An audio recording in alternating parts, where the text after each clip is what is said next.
but we celebrate the Immaculate Conception. Now, this is a really misunderstood feast. Basically, what it means is that if Jesus was born of a sinful woman, he would inherit original sin. So how does he become incarnate in the world without inheriting original sin? Well, he keeps his mother from that original sin. How does he do that? He does that through his cross, through his mercy, through his forgiveness. So Mary would have been a sinner. All have sinned and fallen short of the glory of God.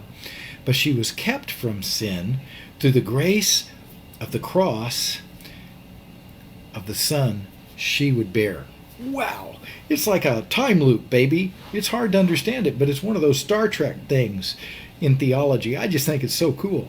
So, if he hadn't been born without original sin, he couldn't have borne anybody's sins on the cross. And if God was not his father, if it was just a sinless father and a sinless mother, he could have borne the sins of one other person.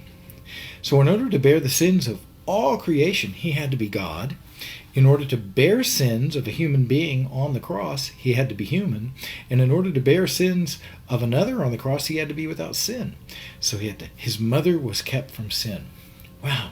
It's kind of which came first, the chicken or the egg? Well, that's the thought.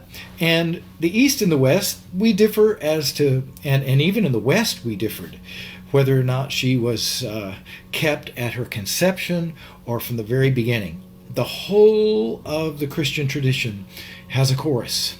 She was without sin from the womb. Without sin from the womb. The question was never that.